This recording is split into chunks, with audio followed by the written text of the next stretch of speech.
All right. Very good evening, everyone. It's such a pleasure and honor to welcome you all to today's IRE Talk. This is Professor Guru Prasad, the host for today's webinar. And I'm very happy to have somebody, a very good friend of mine from Vietnam. In fact, if you remember, Paul, I've been trying to reach out to you on many occasions, but we are just waiting for the right time. And I believe this is the right time and moment for me and for all of us who's being a part of this a session, which I feel is very, very important today.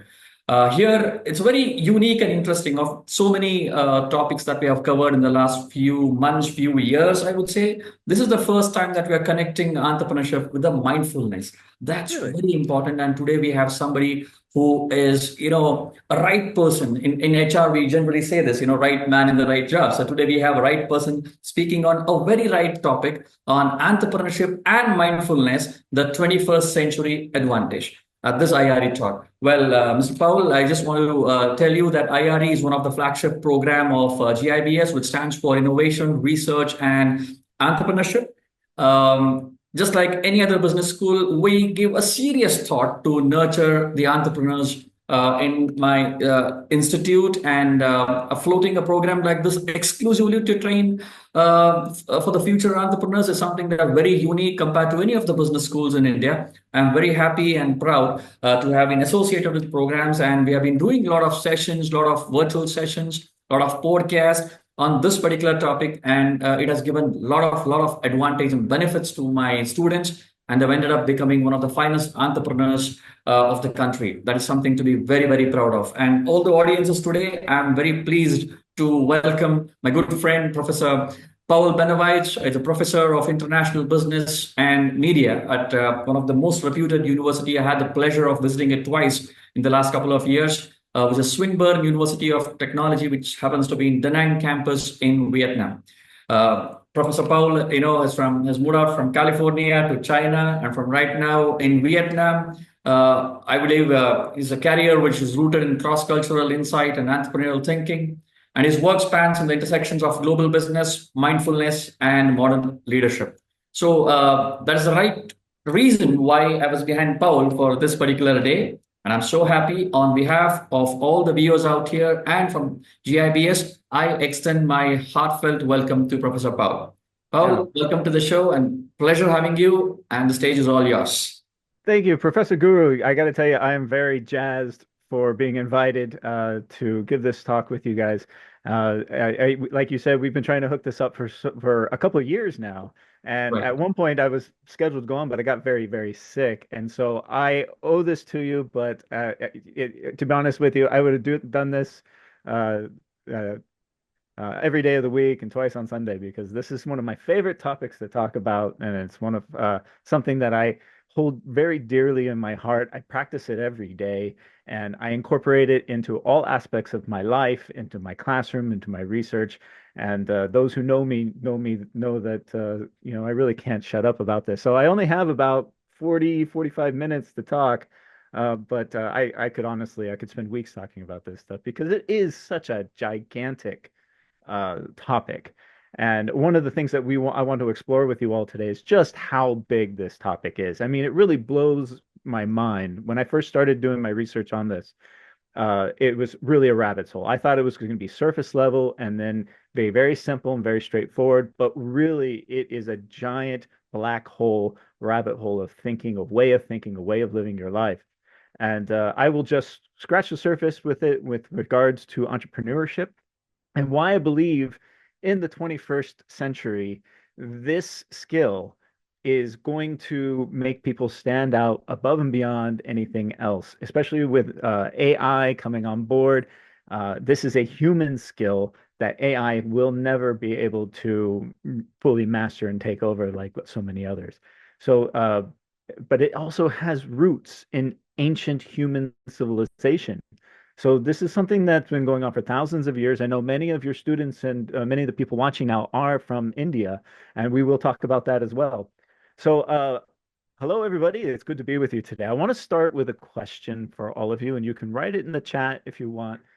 Just give a thumbs up. How many of you feel like your brain is just a little too full of information? It's maybe a little too fast. It's running a little too hot. How many of you? give a thumbs up in the chat if that is you. And if your answer is pretty much every day, trust me, you're not alone. Because whether you're running a startup or managing a team, raising kids, managing family, managing your next big move, or all of the above, like so many of us are, modern life is just full of multitasking and overstimulation. I mean, just look at our phones. It's constantly stimulating us. And in the middle of all that chaos, here I am. I'm going to show up and talk to you about mindfulness. Now, I know what probably some of you are all thinking, mindfulness, isn't that like breathing and pretending to be calm while tasks and emails are building up? And when I first encountered mindfulness, I wasn't, it wasn't during some life-changing retreat in the mountains or on a mystical mountain hike. It was in a yoga class. And it was one that I wandered into about 16 years ago. And the only reason why I went was because I met a girl and I was trying to impress her. And we only had like one date, but she was a regular at Bikram yoga. So those of yogis out there know Bikram yoga. It's very popular in the West. And in America, even today, yoga is used more as fitness.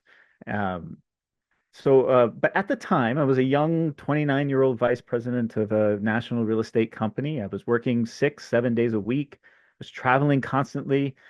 There was a growing portfolio that just constantly needed my attention, all the attention I could muster. But as a result of that, my relationship at the time had failed. My car hadn't been washed in weeks. My apartment was a mess. I was smoking a pack of cigarettes a day. I wasn't exercising. I was stressed out of my mind. And even no matter how much money I made, I always seemed to be broke. So I'm sure you get the picture. In fact, this is probably something that many of you can identify with. So thinking of I was a tough guy and I could handle a 90-minute yoga class. And then this is Bikram yoga, so it's like a hot yoga. But for that 90-minute session, I was 29 years old. And that string of poses, I'd never done this before. And that heated room, the sweaty, it smelled bad. It killed me. But I was hooked immediately. And there was something in that room that stuck with me. It wasn't big in a dramatic way, but it was a small little shift. A sense that maybe I didn't have to run at full speed all the time. That maybe the way I was actually paying attention or not paying attention was affecting everything else was trying to build and lead and improve in my life. At the time, I wouldn't even have called it mindfulness. And in fact, I didn't even know what mindfulness was. I never heard the term. It wasn't until maybe 10 years later that I first heard the term. And I didn't walk out of that studio floating 3 inches above the ground. Some people say that's what they get.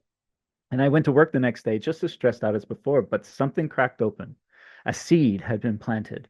I didn't know it at the time, but over the years, that seed had grown. And it wasn't through incense or chanting, but through life itself.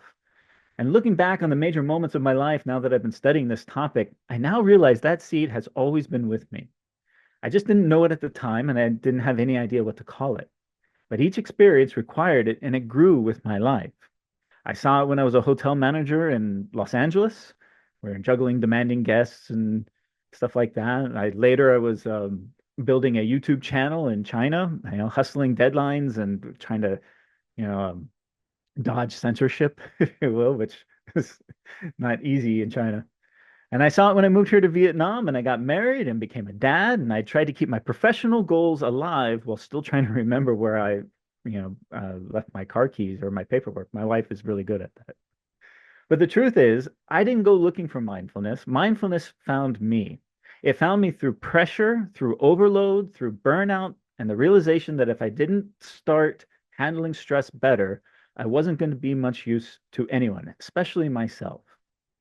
And that's when I started to dig a lot deeper into this. And I wasn't just into the breathing techniques, or the meditation. It was into the research, the neuroscience, the behavioral studies, and of course the business studies, because I teach business.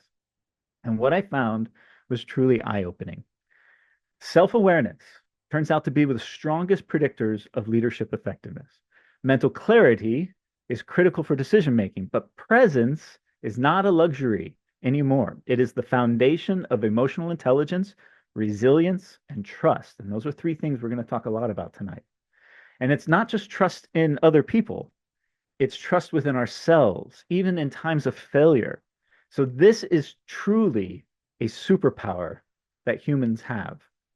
And perhaps most surprisingly, none of this requires any more time than you already have. You don't need to quit your job or go on a retreat or meditate for hours every day. You just need to change the way you show up for the things you're already doing. And that's what I want to talk about today. So today we're going to talk about why mindfulness is not a soft skill. Indeed, I hate the term soft skill. It's really a human skill, and it's a leadership multiplier. We're going to talk about what modern neuroscience tells us about attention. We're going to talk about how just 15 minutes of training can reduce costly mental errors by as much as half, and how the most effective entrepreneurs I've worked with across many industries and throughout the world use presence and clarity as competitive tools. My goal is not to convince you to be more mindful in a vague or motivational poster type of way. I just want to show you very practically how mindfulness works, what it looks like when it's done well, and how it can give you and everyone the edge in the 21st century. Because let's be honest, building a business, managing people, and trying anything that's meaningful in today's world is very, very hard. And if you're not training your mind will train you, and sometimes not in the best way. So we're going to look at mindfulness as a skill set, it's a leadership tool, and it's a cognitive performance enhancer. Now, it's not a retreat from business like so many people think, where you just go and meditate in the mountains for a little while. It is a way of doing business better. So, before we do anything in academia, first we must define the terms. Before we dive into it, there are two words at the heart of this talk, and that's mindfulness and entrepreneurship. Both are often misunderstood, they're misused, and occasionally memified into irrelevance. So I want to give them the proper respect. What is mindfulness? If you ask 10 people, professionals, what mindfulness is, you'll get 11 different answers. And that is not a flaw, it's actually a feature, because mindfulness is that big and it's something different for everybody. But here are some of the gurus in mindfulness, modern mindfulness. We have Jon Kabat-Zinn, who is the founder of MBSR, which is mindfulness-based stress reduction, and a very large foundation of my research. He says, paying attention in a particular way, on purpose, in the present moment, and non-judgmentally. Moving down, I live in Vietnam. I live in central Vietnam, which is the home of Thich Nhat Hanh. He was one of the Zen master Vietnamese Buddhist Zen masters that I stumbled on. I stumbled on one of his books. Are very easy to read. The ideas of mindfulness very well, and he's a very positive guy. He's a monk. He passed away a couple of years ago, unfortunately. But here in central Vietnam, he is very, very revered. And he says mindfulness is the energy that helps us recognize the conditions of happiness that are already present in our lives. They're already there. You just have to recognize it. Now, he talks a lot about happiness, but indeed, my versions of mindfulness talk about all emotions and all cognitive states. But for the, and there's a couple other ones here you can read, but for the purposes of our talk today, I want to keep it as simple as possible. And that is that mindfulness is simply self-awareness. It is a mental discipline that helps us see clearly what's happening inside and outside of you and respond with intention instead of reactivity. That's basically it. This is a meta skill, and it permeates all aspects of all the other skills in our lives. It permeates our business, it permeates our personal life. It is the internal operating system that shapes every external outcome. On the flip side, the other side of half of this equation is entrepreneurship. Now, most people think entrepreneurship, you might think of like Elon Musk or pitch decks or watching Shark Tank, and there are that is a big part of entrepreneurship. But I also want to challenge what your entrepreneurship might be. I have got a couple of quotes here from Peter Drucker, management guru. I've been reading his stuff since grad school. An entrepreneur always searches for change, responds to it, and exploits it as an opportunity. And you notice there's nothing in here about starting a business. Entrepreneurship is jumping off a cliff and assembling the plane on the way down, says Reid Hoffman, co-founder of LinkedIn. I love that one. I think that's great. One of my favorite ones, though, it's not listed here, is actually by Muhammad Yunus. I think it was Muhammad Yunus, but he said, I'm going to paraphrase it, forgive me, but he said, all human beings are entrepreneurs. When we were in caves, we were all self-employed. We were finding food, we were feeding ourselves, and that's where the human history began. And that's really the definition that I want to take away. Um, the working definition for this talk will be entrepreneurship is the creative act of building something that improves life for others and for yourself. You don't have to launch a startup to be an entrepreneur. If you've ever tried to change your life or reshape your future or acted on a vision that no one else could see, you are an entrepreneur of your own experience. There are 7 to 8 billion people in this world, so I truly believe there are 7 to 8 billion entrepreneurs in this world. So today we're not talking about mindful entrepreneurs in the boardroom. We're talking about you as the architect of your own mind and your habits, your leadership, your impact. Everyone is an entrepreneur, and this talk is for everyone. So with that being said, if you look at the parallels here, how they build off of one another, they relate to one another, you can start to see how they are a perfect marriage of mindfulness and entrepreneurship or any business endeavor. But I want to go back and feed on the idea that we are all entrepreneurs of our own lives, because in the world of Web 3.0, of cultivating your online presence, your digital artification of everything in your LinkedIn, your Facebook page, your personal page, your side hustles, whatever they may be, you have a marketing department, you have a finance department, an accounting department, just like any major business. You have business partners if they're your brothers, your sisters, your wife, your children. If you look at it at that context, you can start to see how it's not just for people who are running off to try to sell a new product or service. This is for everybody. Now, moving on, I want to zoom out for a little bit and take a look at the big picture and clarify what I believe is the big problem here. We're living in what can only be described as a hyper-connected, hyper-reactive, and over-caffeinated leadership climate. Information is everywhere, yet clarity feels like a rare commodity. We have more tools and more data and more dashboards, and we have more meetings to make sense of the dashboards that explain the tools that collect all the data. So it's just a constant overload, a constant stimulation. And we create these things to help us with our productivity without really realizing that it's just more stuff to complicate our lives. Something isn't working here. According to a Gallup global study, over 70% of employees report feeling disengaged at work. This is not a minor issue. That's 70%. This is a full-on productivity crisis. McKinsey found that senior executives who are supposed to be strategic anchors in an organization are suffering from decision fatigue, chronic burnout, and what they politely call siloed busyness. The translation is everyone is busy and no one is aligned. And it's not just employees and middle managers that are doing this. Founders, CEOs, and entrepreneurs, we're all not immune to this.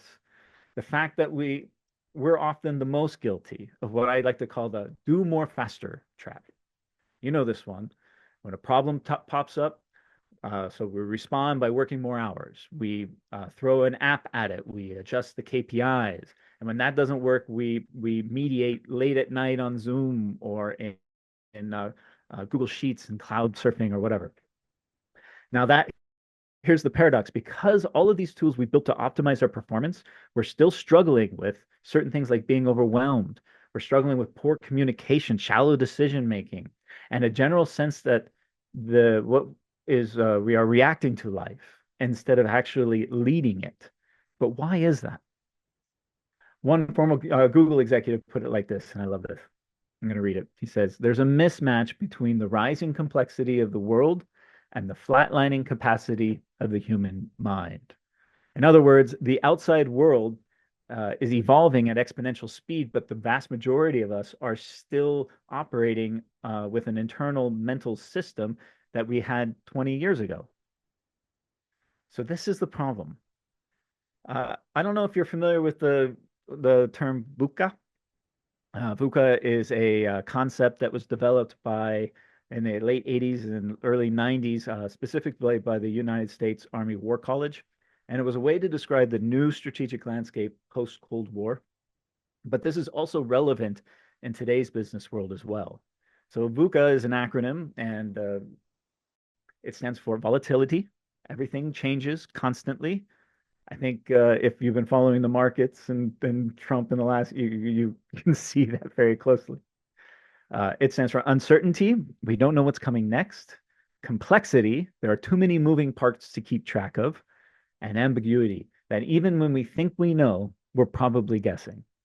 Now, my wife, she's a stock she's a stock analyst and a equities trader. And I was going over what VUCA was with her, and she said, "That's my daily life." Now, you don't have to be a Fortune 500 company to feel this. We all feel it, no matter what if you're a student, if you're a stay-at-home mom, or if you're running a little coffee shop in a small town. So VUCA isn't just a military or an academic acronym anymore. This is an everyday experience for everyone. So let's be clear about what the problem is. We are drowning in stimulus, but we are starving for stillness. We've mastered the outer strategies. We know how to calculate cost-benefit analysis. We know about marketing funnels, scaling models, performance hacks, but we're underinvesting in the inner skills that help us to focus, to regulate our emotions, to stay present under pressure, and to make wise decisions, not just fast ones. This is why doing more faster model is falling apart. It's only optimized for the short-term output, not the long-term gain. And in this world that is so volatile, the leaders who thrive won't be the ones who can type 120 words per minute or answer emails at 2 a.m. They'll be the ones who know how to pause, tune in, and make decisions from a place of clarity and not just speed. So think in terms of the modern social media world of attention that we live in. And a lot of people are saying attention is the new commodity. They'll be the ones, these won't be the ones, they will be the ones who cultivate attention as a resource and not treat it like something that can be endlessly exploited. The new edge in leadership is not more hustle. It is more discernment and more presence. It's knowing when not to respond, when to observe, breathe, speak, let other people lead, and then let wisdom catch up with that chaos. And that is where mindfulness comes in. This is not an escape, and this is not a productivity gimmick. It is a mental performance enhancer. It is a decision-making amplifier. And most importantly, it is a burnout prevention system built right into your biology. Mindfulness teaches us how to access that. We'll look at the neuroscience and the ROI on this in a moment. But first, I want to say something. This is very important. Mindfulness is not a religion. It is a skill. So because a lot of people, when you say mindfulness, it triggers one of two reactions. It could be, I do this already in my church or my mosque or my temple or in my yoga class. Or the other reaction is, I'm not into this hippy-dippy meditation stuff. It's a waste of time. Now, both reactions are actually totally valid, but there is a distinction. And what I'm talking about today is construct mindfulness, not religious mindfulness. It's not tied to robes. It doesn't require you to chant anything, to burn anything, or to even believe anything. It's about training your attention and your awareness, just like you would train your muscles when you go to the gym. It's the same thing. So what is construct mindfulness? In academic literature and neuroscience, mindfulness is often defined just like John Kabat-Zinn defines it, which is paying attention in a particular way on purpose in the present moment, non-judgmentally. Or even more technically, the self-regulation of attention with an attitude of curiosity, openness, and acceptance. So, in other words, it's mental training for self-awareness and response flexibility. It's not magical, it's nothing mystical, but it is deeply powerful. Now, let's be clear though, every major religious tradition has some form of mindfulness going back thousands of years. Christianity, Islam, Judaism, Hinduism, and of course, Buddhism. The language may differ, but the underlying practices are strikingly similar. They all promote uh, slowing down, paying attention, seeing clearly, and responding with care. So, if you do come from a spiritual tradition, you may have already have some kind of flair of mindfulness in your personal life, and that's beautiful. I think it's wonderful. Build on that. But if you don't, you're still welcome here because this is not about belief. This is about clarity. And clarity, as we'll explore, isn't a luxury in leadership anymore. This is a requirement for the modern world. We'll talk about that now. Why does this distinction matter? In business and healthcare and education, we can't afford to confuse mindfulness with mysticism because if we do, people will tune out. They'll say things like, that's not for me, that's for monks and yoga teachers, especially in the West. This is a really big mindset in Western circles. It is changing, but it is changing very slowly. Here's the truth, though. Mindfulness is for anyone with a brain, a body, and responsibilities. And I'm guessing that will include all of us here today.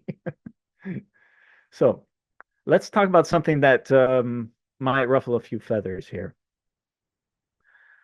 When people hear the word mindfulness, they often picture one of three things. They'll picture like a guy in the mountains meditating. They'll picture a perfectly curated Instagram feed with, tea sets and candles, or a corporate wellness, more increasingly, a corporate wellness initiative where they just slap mindful on t-shirts and then they go play on the beach for a couple of weeks. Now, I'm not knocking any of those things. I love a good tea break just as much as anyone. I love playing on the beach. But this version of mindfulness, it has been polished, it has been packaged and sold back to us as a kind of productivity vitamin for a busy Western mind. And while it's certainly better than nothing, it only scratches the surface.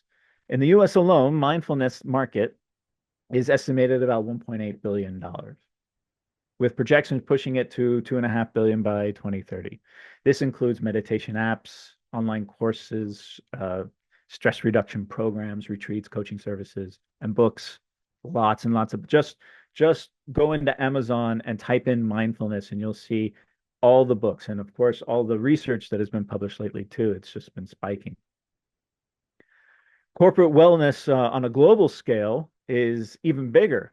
It is 61 billion a couple of years ago and is expected to reach nearly 150 billion in just a couple of years. But here's the twist.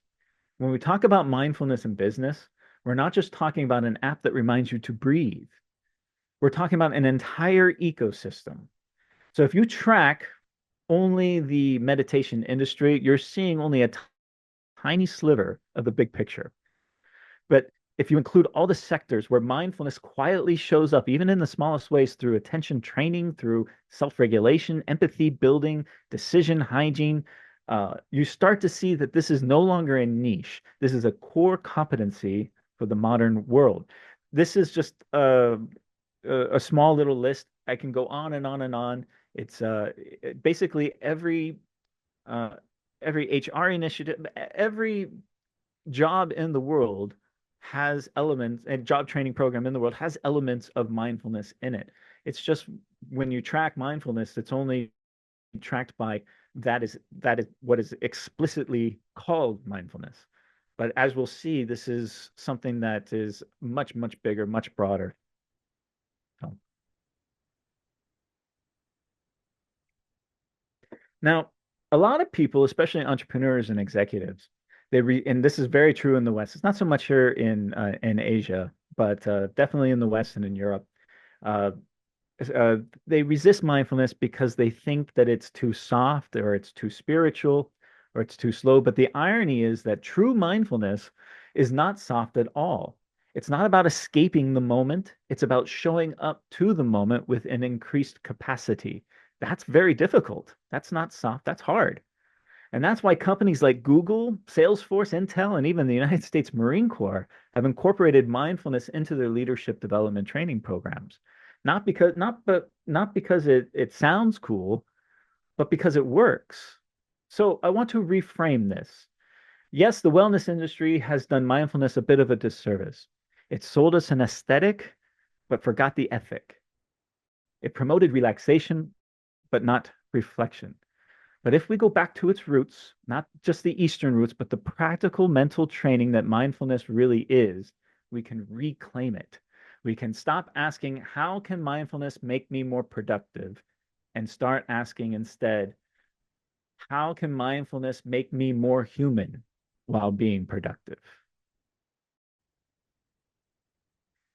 This isn't just good, feel good fluff. This is hard science. So let's get into that. Studies, I got my notes here. Studies from places like Oxford Mindfulness Center or Richard Davidson's lab at the University of Wisconsin, and many, many others have shown that mindfulness practice changes brain function and structure. It thickens our prefrontal cortex, which is the executive decision-making sector. It shrinks the amygdala, which is our panic button, and it enhances the activity in regions associated with emotional regulation and cognitive control. And here's the kicker. You can see measurable changes in brain structure in as little as 2 weeks of regular practice. This doesn't take a lifetime. 2 weeks and your brain will change. Our brains are elastic, they change. And all it takes is 2 weeks. That blows my mind. In fact, one study showed that participants who engaged in just 15 minutes of practice were 50% less likely to fall victim to various cognitive biases when decision making. Imagine a CEO making better strategic decisions, not just because they had more data, but because they had more attention to that data. And that's what we're talking about here. In today's leadership environment, it's not optional. This is survival. The pace of information is increasing, but human capacity is not. Mindfulness is your upgrade. We don't need to be a monk. You don't need to escape your life. You just need to train your attention like you do your muscles in the gym. Let's shift gears and talk about something that is deceptively simple, but ridiculously underrated, and that is self-awareness. Now, I know when I say self-awareness, a lot of people might tune out and start looking through their TikTok feeds, but let me bring you back to the present. Come on back to me real quick, okay? Because this is the core of what mindfulness really is. This is self-awareness. It's not flashy. It doesn't get very much airtime in strategic meetings. And yet it might be the most essential skill a leader can develop. Because self-awareness is that meta skill, that foundational ability that influences nearly every other leadership attribute.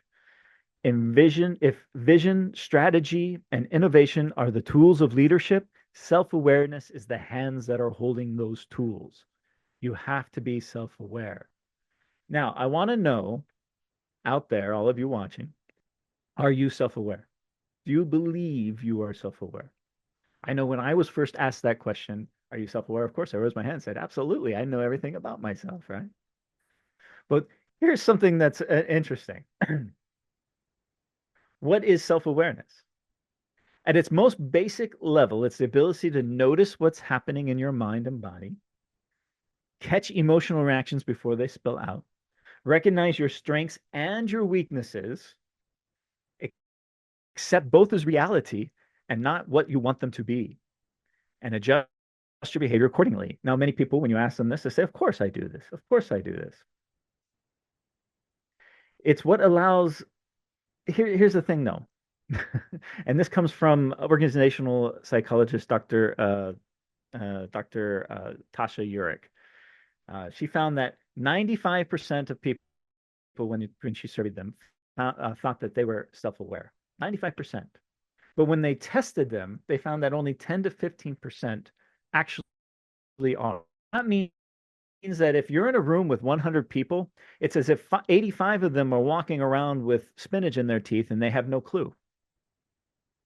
The twist is, and we have to look into our own egos and our own arrogance with this, the smarter and more successful someone is, the more likely they are to assume that they are very self-aware, while they are also being blind to their own blind spots.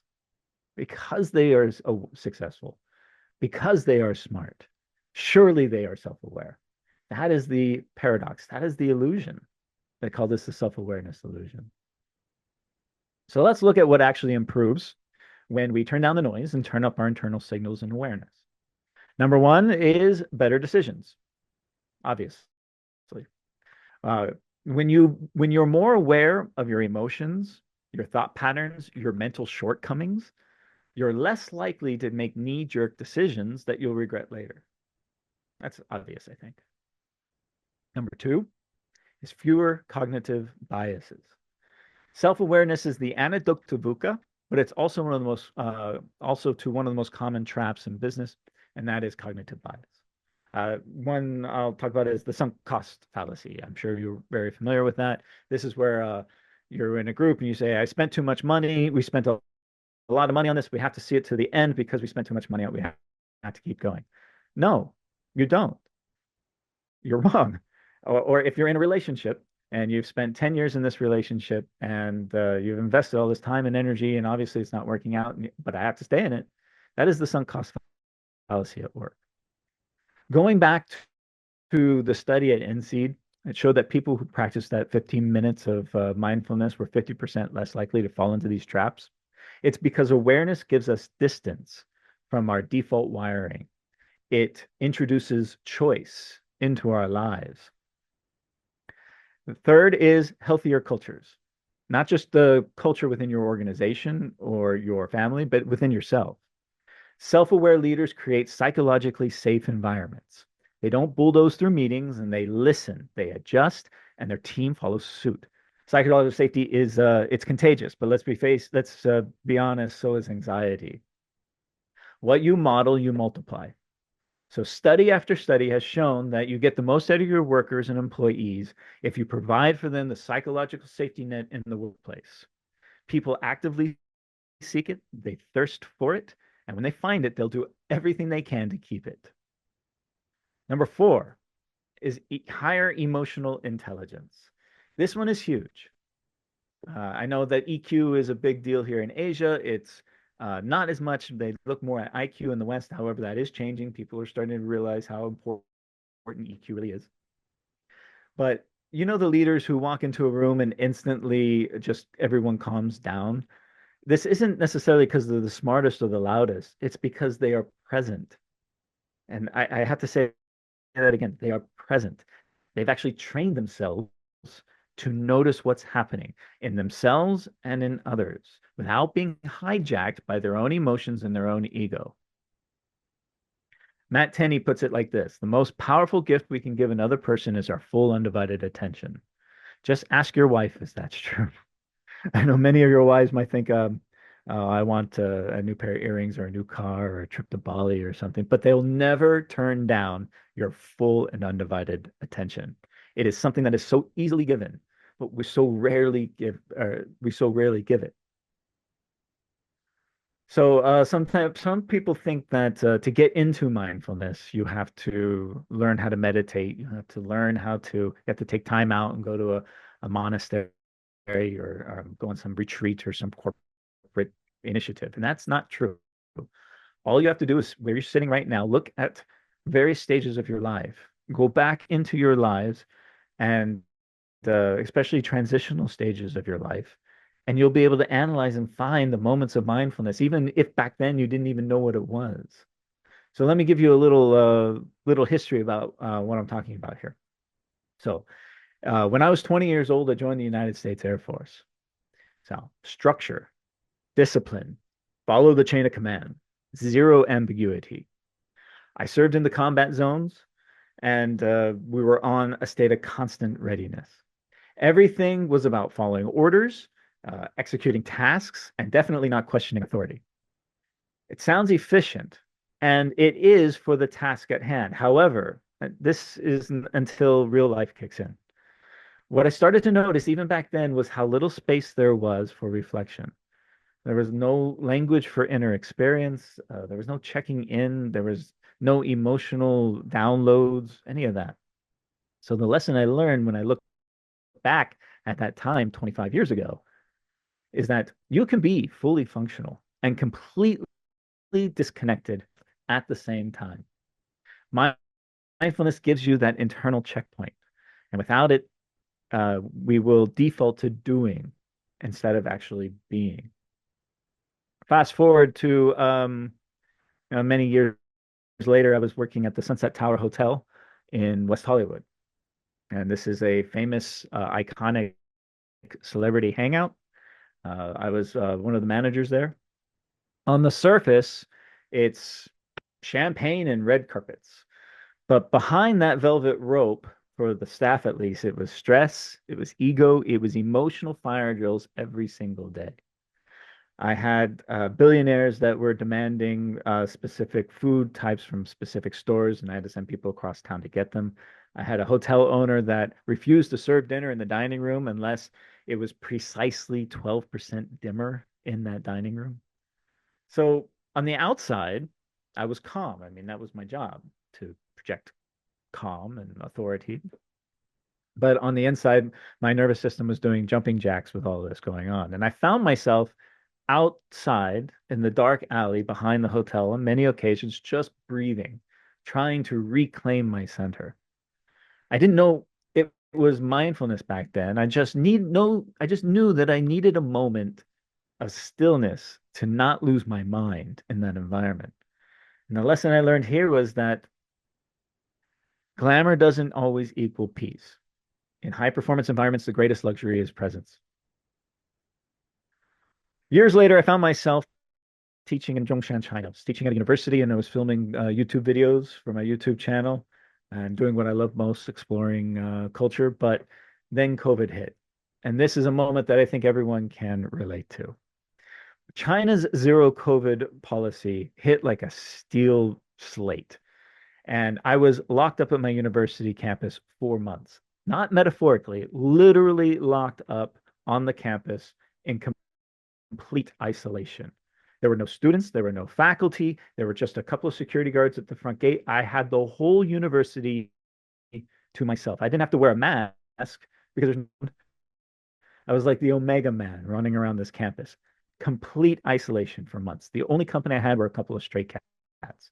And I documented all of this on my YouTube channel. It was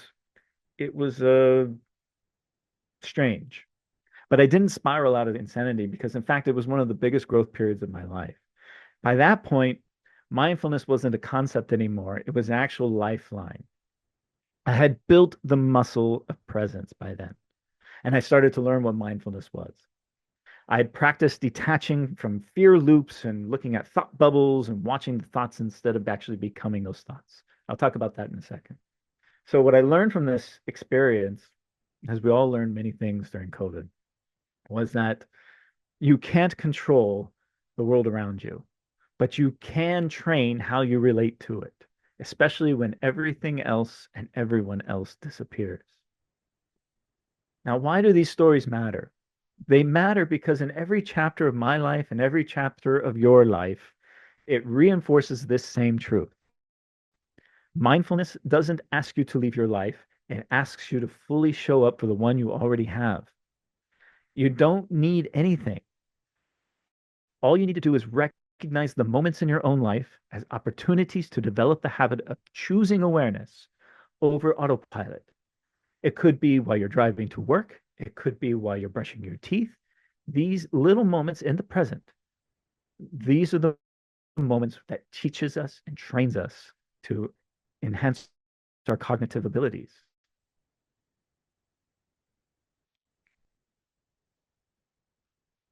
So now I want Swinburne. I need to take a real quick thing of water here. So I want to talk to you about how you Coffee is something that you cannot live without it. Oh, well, especially here in Vietnam, right? So we have Vietnamese coffee. No, this is just water from Swinburne. Okay, so now I come to the top part of the talk where I want to introduce you to some small No schedule change needed activities that you can do. You can do them right now as we sit here. You can write little notes and try them in the morning. The first one is very simple. It comes from Matt Tenney. I do a variation of this, but this is just some practical techniques. And remember, as little as 15 minutes, you can start to change your brain and enhance your cognitive abilities. Washing your hands. Surely you wash your hands many times throughout the day. I hope you do. But all the time you spend in the bathroom, washing my hands is just a quick, less than 30 seconds, I'm done, right? But when you wash your hands, you can do it in the shower. I prefer to do this in the shower. When you take a nice long hot shower, you tell yourself, I'm washing my hands in mindfulness. Now, this is where you allow curiosity to seep in, like a 5-year-old who's playing in the water, right? What is the sensation of the water hitting your skin? Focus on that one thing, that textile feeling of the soap as you rub around, the change in the texture as you rinse your hands off. Now, as your mind wanders, and it will, you gently come back to the experience. No judgment, just return. We will always go off. Our minds will wander when we come back. We just come back to focusing on the hands. This is mindfulness training. This is how we train our minds to return to the present and to bend to our will and not the will of autopilot. Okay. These moments are where we reclaim what could otherwise be lost to that autopilot. It gives our nervous system a breather multiple times a day without changing your schedule. It's something so simple. Thich Nhat Hanh talks about washing the dishes, how he hated washing dishes. Instead, he brought himself to the present and washed the dishes, focusing on washing the dishes, and found joy in washing the dishes. Now, in my family, I wash the dishes. So I'm finding joy every time I wash the dishes. Believe it or not, it's true. This is my favorite one. I do this before every talk, every lecture, every time I go up on stage, every time I have something big. I did it right before I went live with you, Dr. Guru, and I take 3 deep breaths. Do it right now, everybody. Take 3 deep breaths. Go.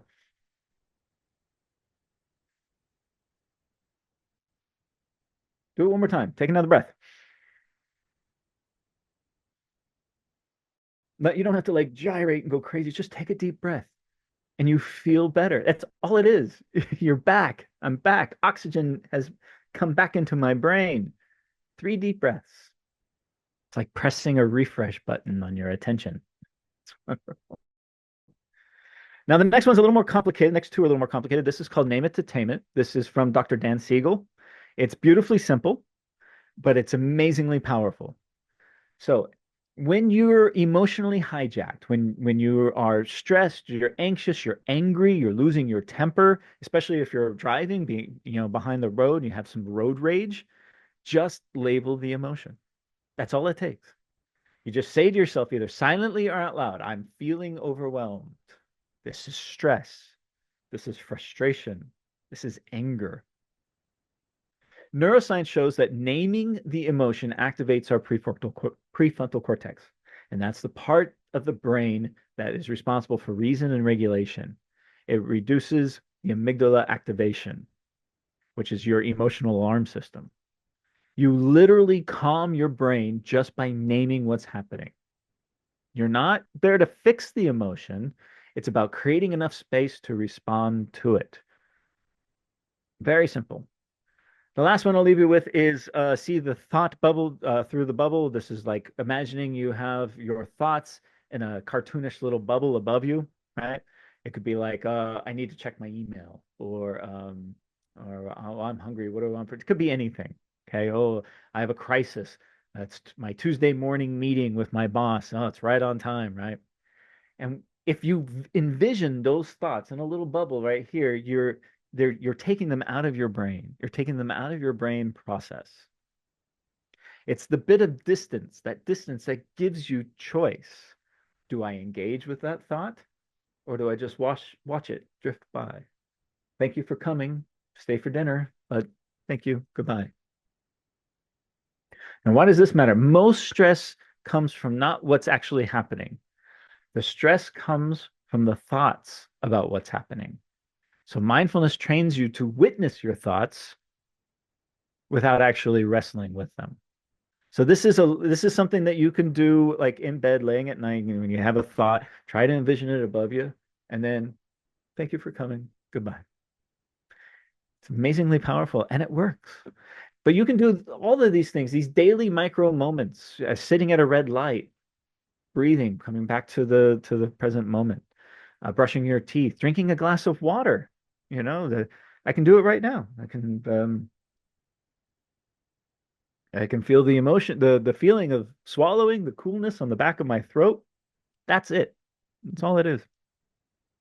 And if you're going to go spend a couple $100s on a Michelin star dinner, trust me, you want to take your time and savor every moment of it. So you focus. We call it mindful eating. That's another one. Every time you eat, you just practice mindful eating. One of my favorite things, though, is actually going for a walk. You just go for a walk or you go for a drive down a street you've never been. And by default, your brain will go into mindfulness training moments. If you are driving, if your commute is the same commute every single day, you're doing it on autopilot. You can't tell you you can't remember what car you passed or what car honked at you by the time you get to work because you're on autopilot. If you go a different direction, your brain is required to open up all of its senses for safety, for survival. And that alone is training your brain in mindfulness. So take a walk up a mountain you've never been. Go for a different route to work. All of these little micro moments are you living in the present. As John Kabat-Zinn said, he said, the present moment is the only time any of us ever really have. The only time in our lives that is actually happening. The future is in the future. It's not happening. Why worry about it? The past is the past. I can't go back. Why worry about it? Right now is all we have. When you realize. Now, let's talk about how this gets into entrepreneurship. How am I doing on time, Dr. Guru? We have 10 minutes. Yeah, we Okay. have already received certain questions. I can take it up maybe once you end. Maybe Okay, sure. Yeah, I just want to talk about how this relates to entrepreneurship real quick, and then I'll finish it off. So, right. okay. So, let's be honest, entrepreneurs don't exactly wake up thinking, today I'm going to contemplate my inevitable downfall, so I should be one with the cosmos. They don't do that. No, we wake up thinking, I've got a pitch deck due and I've got 3 new competitors I have to deal with. So let's frame mindfulness in the way that really shines for business. It is a performance enhancer, not for your biceps, but for your brain. It's like working out your brain. Now we call this the cognitive edge. Okay. Executive function under pressure. Mindfulness directly strengthens executive function. In the words of Dr. Barbara Sahakian from the University of Cambridge, I always mispronounce her name, Sahakian, excuse me. This is crucial for what she calls the hot decision making, the kind of judgment calls made in high stakes, emotionally charged situations. This is everything's on fire, but we have to choose what to do right now. You've been in those situations where the world is on fire. I call it constantly putting out fires. Organizations like that, where you have your days planned, and then the boss comes in and says, "We need to do this now." Okay, very good. We need to do this now. You're constantly putting out fires, and nothing gets done. But you can't always wait for the the precise data. Sometimes all you have are like 12 seconds and a gut feeling to go on. The difference, the key is having a trained mind behind that gut feeling. That is the distinction here. That is the true edge. Mindfulness teaches us how to stay grounded in our emotional urges. It allows us to make decisions with clarity and not from fear. They always say that there are 2 main emotions in the world, love and fear. Well, I believe that our control over those things are what truly sets us apart from, other species in the animal kingdom. So let's stop sugarcoating it. Entrepreneurship is a psychological contact sport. You will get knocked down. You will second guess yourself. The app will crash. The funding won't come. and your brilliant idea will be taken up by somebody else in another country. Uh, and all this will happen on a Tuesday morning, and then you have to do it again the next day. But what separates those who succeed from those who fail is resilience. So mindfulness trains us these three things: emotional regulation, cognitive flexibility, and self-compassion, your ability to stop beating yourself up long enough to get back into the game. And again, this isn't theory. This is backed by hard research, peer-reviewed research about mindfulness and how it enhances neuroplasticity and the areas responsible for focus, emotional regulation, things like this. So in short, when your brain is trained to come back to the present, it doesn't short circuit under pressure. So innovation is the byproduct of this inner space that you're creating. This is important. Okay. Mindfulness creates that space. When your inner noise quiets down, there's now room for new ideas to emerge. Connections are formed, insights come out of nowhere. You are no longer managing chaos, you're actually building something for the future. This is the paradox. The most productive innovation actually arises from stillness. It doesn't arrive from speed. When you're not reactive, you're free to be innovative. It sounds like a bumper sticker, but it plays out in boardrooms and design labs all around the world every single day. So here is the loop. Mindfulness builds self-awareness. Self-awareness creates resilience under pressure. Resilience allows for non-reactive space. Non-reactive space opens up creativity and insight. Creativity leads to strategic innovation, and strategic innovation produces results.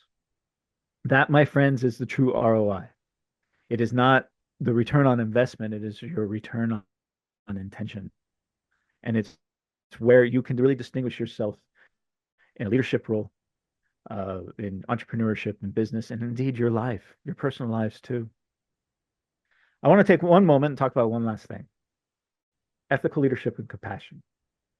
Uh, I'm a big fan of Simon Sinek. I'm sure you are as well. You all know that this is his biggest thing. And I want to piggyback on some of his topics here. We've talked a lot about attention and resilience and decision making and awareness, but here's one big question. What kind of leader do people want to follow? Not a leader that you have to follow, but one that you choose to follow. This is where mindfulness becomes a performance tool. It's your ethical compass. There's a great quote, clarity leads to integrity. I want you to let that land for a second. Clarity leads to integrity. Because we often think of integrity as things like don't lie, don't cheat, don't steal, do the right thing even when nobody's watching, right? But in reality, integrity starts when you're clear enough inside to actually see what's important. When your mind is cluttered by fear, by ego, by pressure, by too many emails, you make reactive decisions. You take shortcuts and you compromise, not because you're bad, but because you're overwhelmed. And mindfulness will help you clear that fog. And when that fog lifts, your values show up. You remember who you are. It's not the role that you're currently in, it's the human being that you are. And that is the human edge. That is what separates us.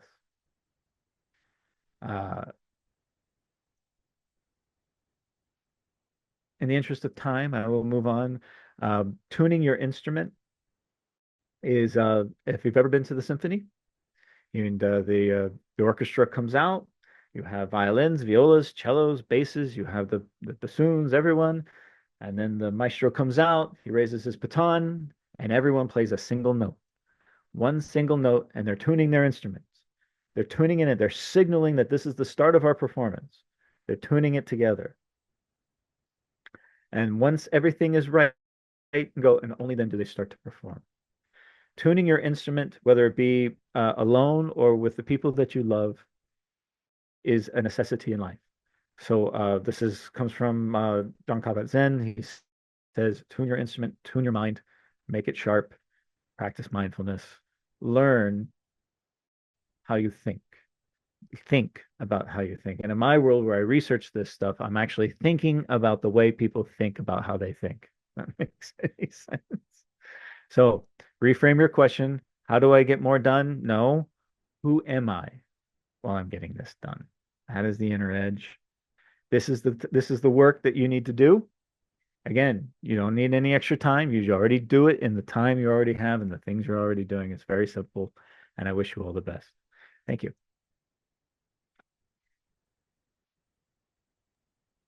That's wonderful. As I mentioned in my opening remarks, this was something which we never had something, linking to entrepreneurship. Mindfulness and entrepreneurship goes absolutely hand in hand. I think that was well explained. With your permission, I'll take few questions only because we are left with 5 to 8 minutes max. And I have picked some of the very interesting questions. Yeah. One of my students is keen in knowing, is mindfulness just a trend or is it a long-term strategy? It's a very common question that we get. Yeah. Of True. course, it's not a trend. I think that Yeah. it has become very popular because we've actually the mindfulness world has done a good job at marketing the term mindfulness. But if you're aware that these concepts of awareness, self-awareness, have been around for thousands of years since the beginning of human time. So definitely not a trend. What you call mindfulness might be a trend, but the idea of self-awareness, of building cognitive flexibility, of emotional intelligence, this is a human skill, much like being fit. You know, we go we go to the gym to exercise our bodies. I'm a big fan of this. But we never exercise our minds, which is True. funny because if you think about it, what's the term? If you think about it in terms of anthropology, uh, our bodies only exist to carry our minds around.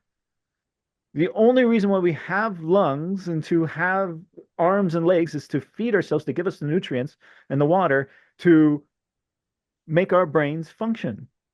So, in a way, our bodies are slaves to our brain. This is what I love about yoga because all day long our brains tell our bodies what to do.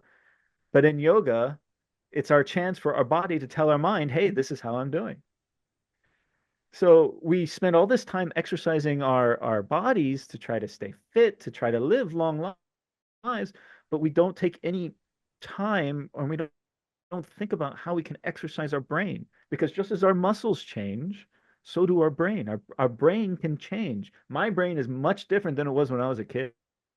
I'm ADD and dyslexic when I was a kid, but of course, a lot of that I have become very self-aware of, and I've been able to not only develop the skills and the tools I need to function in this world, but also uh, to enhance those unique characteristics and attributes that I was born with. So mindfulness is not a trend. The term mindfulness might be a trend. It's been marketed and packaged. But these concepts and these ideas are definitely been around thousands of years and they will continue to be around thousands of years until Elon Musk successfully puts a brain chip in our, computer chip in our brain and then we're one with AI. True. But this is an interesting question. I think I would definitely love to know your views. One of my students asks you, can mindfulness lead to more ethical decision making? I do believe that, yeah. It depends on how you define Right. ethics, because in every culture and every organization, every system has a Different. Yeah. different idea of what ethics are. So again, going back to how mindfulness can open up space for you to think about what is right and what is wrong, that's where it will help you. But ultimately, the decision about what is right and what is wrong is very subjective. It's very personal. So I think my answer to that would be yes. But that's not to say that all people who practice mindfulness are ethical in my sense, or all people who or some people who practice mindfulness are ethical in someone else's sense. It is extremely subjective. So that being said, I mean, there are people who study ethics forever. I mean, what is ethics? And someone is really excited to know the outcome of it. So he asked me, how can I measure my progress in mindfulness? Great question. Well, there are some psychological tests, Myers-Briggs obviously is, you can test your psychological profile and stuff like this. But really, um, when you talk about testing, it's you're setting benchmarks, I guess. And I don't think that that's really fair to do when you're talking about mind. It's like yoga. Okay, so there's a lot of parallel. I love yoga, so there's a lot of parallels to this, and that's probably how I started on this journey. I hear oftentimes, "Oh, how do I measure my progress in yoga?" Well, that's impossible. What are you measuring it against? You can only measure it based on your own way you felt yesterday compared to today. Sometimes I can, touch my toes. Sometimes I can't. Sometimes I can do the lotus pose. Sometimes I can't. So it doesn't mean that I'm regressing or progressing. It's where I am in the present moment. So measuring your where you are mindfully, that's a difficult one. I think the best way to answer that would be is how do you feel? How do you feel right now? I know a lot of people they get very angry very easily, and that's a common thing. And then after doing some mindfulness, they will come back to me and they'll say, "Hey, normally I would get upset at this moment, but I remember this thing that you told me. There's a great way to quit smoking when you identify the problem." He's like, "Oh yeah, I just had this conversation with a friend last night. He said, yeah, I labeled myself as a smoker, and 2 weeks later I quit smoking." It's Mhm. amazing when you put a label to it and you label an emotion, and then you say, "Oh my God, I'm making progress." So you can see it in yourself. I have a typical student question, but I really appreciate that. Okay. Can mindfulness help in reducing stress during exams? Or if I'm an entrepreneur, I'm pitching my idea to the prospective investor, if I'm already stressed or tensed, can mindfulness help in reducing that? 100%. 100%. Uh, True. I am a public speaker and I'm a public speaking coach. And I engage in, the breathing exercise. I jump up and down and get my endorphins going every time I go up on stage. And yes, I feel anxiety before I go up on stage. Public speaking is a lot of people think it's very nerve-wracking. They did a study, more people would rather commit suicide than do public speaking, right? Because it's that scary. But the reality is we all feel that. The best public speakers in the world, the best musicians, the people who go in front of thousands of people to perform, they feel anxiety too. The biggest difference is that they're able to label it, they're able to recognize this is what I'm feeling now, and they'll be able to harness it. And indeed, anxiety, whether you're taking a test or going on a first date or starting a new venture, it physiologically, it's the same chemicals that are running through our brain when we are excited to do something. So I give the analogy of riding roller coasters. People like to ride roller coasters Yeah. because it scares them.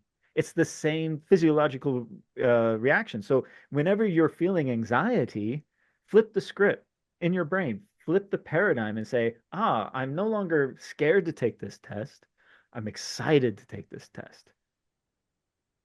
That is a really good paradigm shift. And this is what I tell my public speaking students as well. I say, look, you're not scared to go up on stage. You're excited to deliver the information that they're waiting for. And it just flips the script in their brain and they're ready to go. Yeah. Right. Yeah, I would take the last question, and that's interesting. I would love to read it entirely.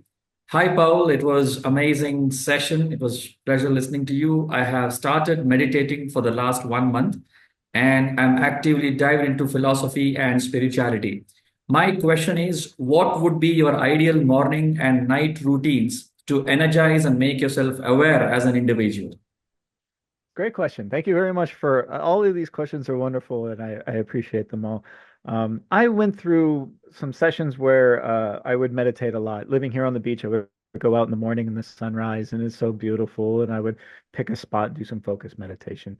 At night, I would do a body scan meditation, which is basically, each section of your body. I'm a certified meditation practitioner, so I've actually learned how to do all this stuff. But nowadays, I don't really meditate in that sense. I don't take time out of my day to go to the beach and sit on the beach and and hum and stuff like that. I find it in my everyday life.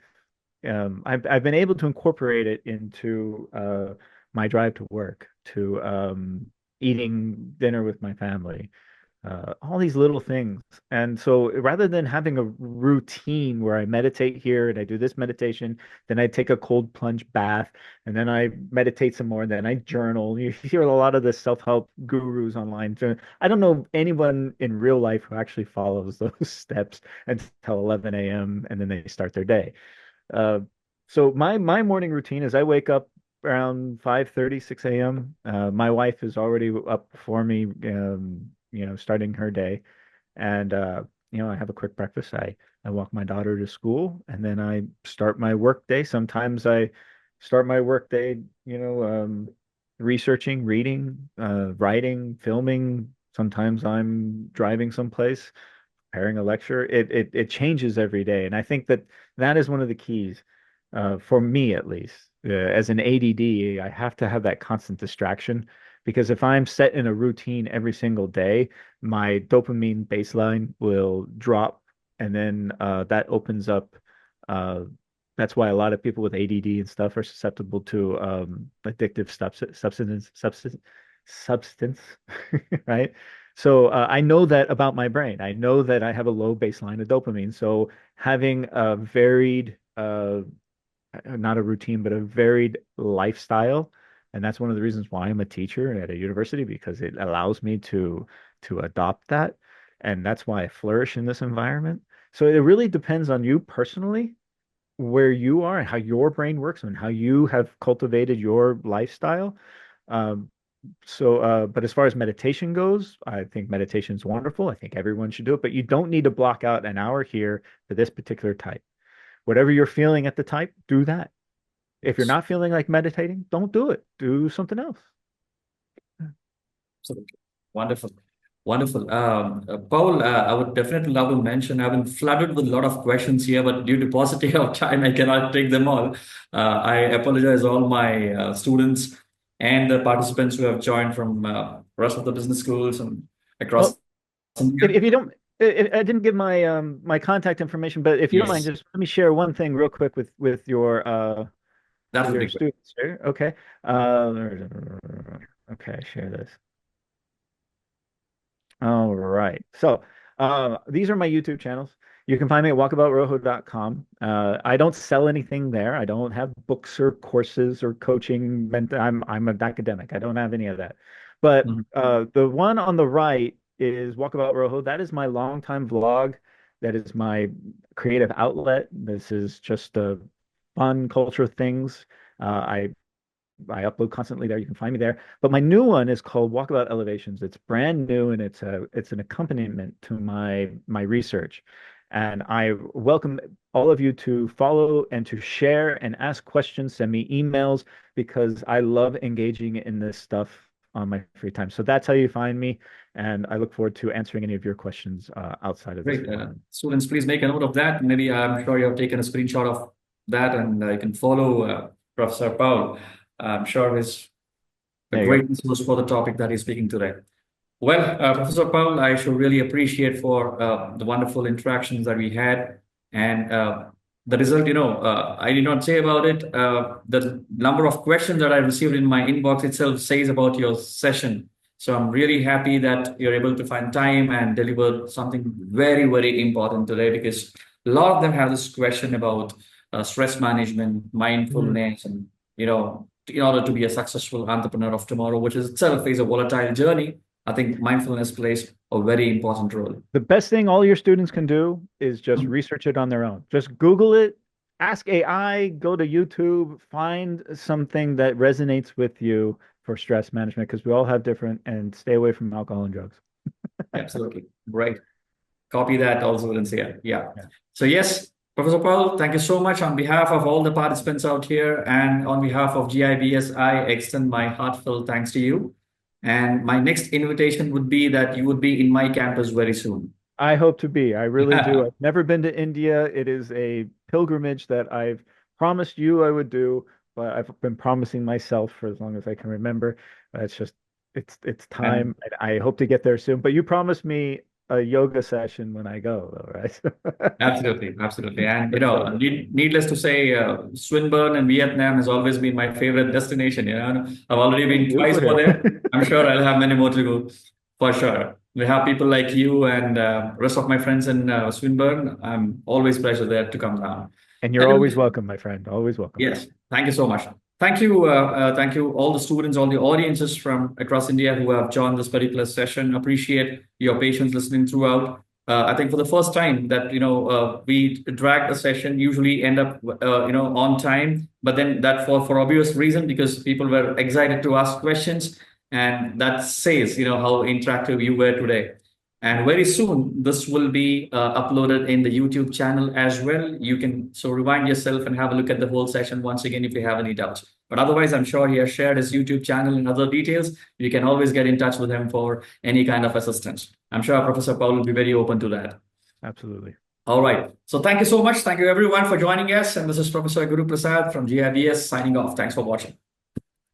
Bye-bye, Paul. Thank you. See you soon there.